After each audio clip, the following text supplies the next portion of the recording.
Halo adik-adik, selamat datang di channel Ayo Sekolah Simak, Ayo Sekolah Fisika, Matematika, dan Kimia. Bersama saya Mr. YV. Pada video kali ini kita melanjutkan membahas soal-soal fisika untuk persiapan menghadapi UTBK tahun 2022.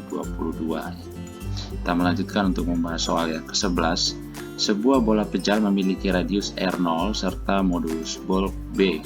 Bola tersebut dibenamkan ke dalam suatu fluida sehingga mengalami tekanan dari segala arah sebesar P. Radius bola di dalam fluida tersebut adalah seperti yang ditunjukkan pada gambar. Bola mula-mula memiliki volume awal V0. Karena ada tekanan di dalam fluida dari segala arah, maka volume bola berubah menjadi V. Perubahan volume bola ini sebesar delta V. Tekanan yang diberikan sebesar P sama dengan B dikali delta V per V0. Dengan B ini adalah modulus bulk. V0 ini sama dengan volume mula-mula bola, yaitu 4/3 pi R0 pangkat 3. R0 ini adalah radius atau jari-jari bola. Kemudian V sama dengan 4/3 pi R pangkat 3. R ini adalah radius bola setelah ditekan. Maka delta V per V0 itu sama dengan V0 kurang V dibagi dengan V0, atau sama dengan 1 kurang V per V0. Ini sama saja dengan 1 kurang V nya 4/3 pi R pangkat 3 dibagi dengan 4/3 pi R0 pangkat 3. Ini kita coret, maka kita dapatkan delta V per V0 nya sama dengan 1 dikurang R per R0 pangkat 3. Maka kita bisa tuliskan P sama dengan B dikali 1 min R per R0 pangkat 3, atau P per B sama dengan 1 min R per R0 pangkat 3. Kemudian ini menjadi R per R0 pangkat 3 sama dengan 1 kurang P per B. Maka R per R0 sama dengan 1 min P per B berpangkat 1/3. Maka R nya sama dengan R0 dikali 1 min P per B berpangkat 1/3. Jadi jawabannya D. Jawabannya D. Oke. Kemudian untuk soal yang ke-12, sebuah gas ideal mengalami perubahan keadaan pada tekanan tetap sehingga suhu mutlak gas itu menjadi 2 kali suhu mutlak awal. Pada peristiwa ini gas melakukan usaha luar sebesar Wx. Jika gas yang sama dari keadaan awal yang sama mengalami perubahan keadaan pada suhu yang tetap sehingga volumenya naik menjadi 2 kali semula, gas melakukan usaha luar sebesar Wy. Maka Wx per Wy sama dengan titik-titik. Untuk perubahan keadaan pada tekanan tetap, ya, pada tekanan tetap atau isobarik, kita peroleh hubungan V1 per T1 sama dengan V2 per T2. Hubungan untuk gas pada tekanan tetap. Karena pada soal suhu mutlak gas menjadi 2 kali suhu mutlak awal, berarti T2 menjadi 2T1, maka kita peroleh volumenya menjadi V1 per T1 sama dengan V2 per T2 nya kita ganti dengan 2T1. Ini kita coret T1 nya, maka kita dapatkan V2 sama dengan 2V1. Maka kita peroleh usaha Wx nya sama dengan Wx ini adalah usaha pada tekanan tetap.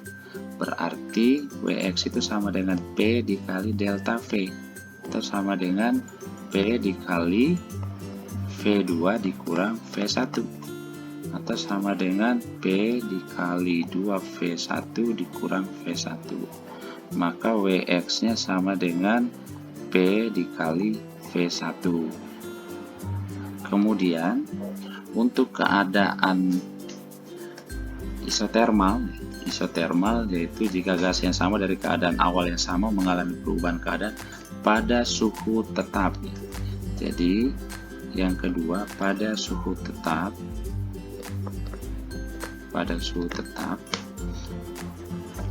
kita nyatakan usaha pada suhu tetap, usaha gas pada suhu tetap itu sama dengan nRT ln V2 per V1. Karena keadaan gas awal yang sama, maka kita bisa tuliskan WY nya ini sama dengan nRT1 ln V2 per V1. Ingat bahwa nRT1 pasti sama dengan V1. Berarti WY nya sama dengan PV1 ln dari soal volumenya menjadi 2 kali semula, berarti 2V1 per V1. Ini kita coret V1 nya, maka WY nya kita peroleh P dikali V1 ln 2. Maka Wx per WY nya sama dengan PV1 per PV1 ln 2. Ini kita coret, maka kita dapatkan Wx per WY nya sama dengan 1 per ln 2. Jadi jawabannya C. Oke, untuk soal yang ke-13, seberkas sinar merambat pada suatu medium berindeks bias N1 kemudian memasuki medium lain berindeks bias N2. Sudut diapit sinar itu terhadap bidang yang membatasi medium N1 dan N2 masing-masing 30 derajat dan 45 derajat. Rasio laju rambat sinar pada medium N1 terhadap laju rambat sinar pada medium N2 sama dengan, misalnya ini merupakan bidang batas antara dua medium, yaitu N yang berindeks bias N1 dan N2.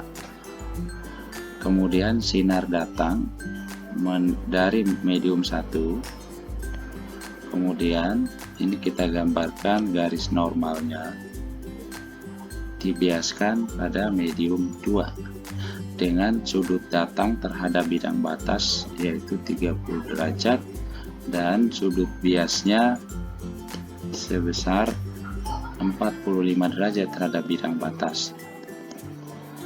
Kemudian ini θ1 yaitu sudut datang terhadap normal dan θ2 yaitu sudut datang terhadap sudut bias terhadap normal yaitu θ2.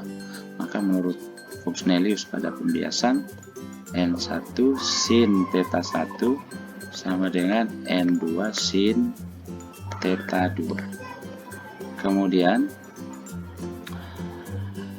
laju rambat sinar pada medium N1 misalnya V1 dan laju rambat sinar pada medium N2 misalnya V2. Indeks bias itu sama dengan C per V. Dengan C ini adalah cepat rambat cahaya. Cepat rambat cahaya. Dengan cepat rambat cahaya pada kedua medium itu sama, maka kita bisa tuliskan N1 per N2 sama dengan C per V1 dikali V2 per C. Kita coret, maka kita dapatkan hubungan N1 per N2 sama dengan V2 per V1. Maka dari sini kita bisa menyatakan N1 per N2 itu sama dengan sin theta 2 per sin theta 1. Sin theta 2 per sin theta 1. Maka ini kita dapatkan, terus dari sini ya, V1 per V2, tuliskan V1 per V2 sama dengan sin theta 1 per sin theta 2. Dari soal, theta 1-nya sama dengan 60 derajat. Kemudian theta 2-nya sama dengan 45 derajat. Maka V1 per V2-nya adalah sin 60 derajat per sin 45 derajat. Itu sama dengan setengah akar 3 per setengah akar 2. Coret setengahnya, maka V1 per V2 sama dengan akar 3 per akar 2. Jadi jawabannya D. Oke, berikutnya kita membahas soal yang ke-14. Sebuah partikel subatomik bergerak dengan laju 0,6 C. C merupakan laju cahaya di ruang vakum. Jika massa diam partikel itu M0, besar usaha mekanik yang harus diberikan kepada partikel itu agar lajunya meningkat menjadi 0,8 C adalah titik-titik mc kuadrat. Kita tahu bahwa energi kinetik relativistik itu sama dengan E kurang E0, dengan E sama dengan gamma kali E0. Kemudian perubahan energi kinetik itu sama dengan EK2 dikurang EK1. Maka ini kita bisa tuliskan menjadi E2 kurang E0 kurang E1 kurang E0. Maka kita dapatkan delta EK-nya sama dengan E2 kurang E1. E2 kurang E1. Atau gamma 2 dikali E0 dikurang gamma 1 dikali E0. Maka delta EK-nya sama dengan gamma 2 kurang gamma 1 dikali dengan E0 itu adalah mc kuadrat ya. Ingat bahwa yang ditanya adalah usaha mekanik yang harus diberikan. Ingat bahwa usaha itu sama dengan perubahan energi kinetik. Maka ini sama dengan gamma 2 kurang gamma 1 dikali mc kuadrat. Kita cari gamma itu kan sama dengan gamma itu sama dengan 1 per akar 1 min V per C kuadrat.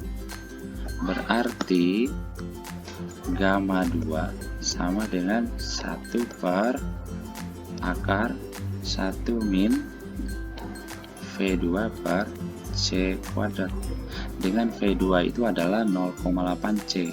Ini sama dengan 1 per akar dari 1 min 0,8 C per C kuadrat. Itu sama dengan 1 per akar dari 1 min 0,8 kuadrat berarti 0,64 ya.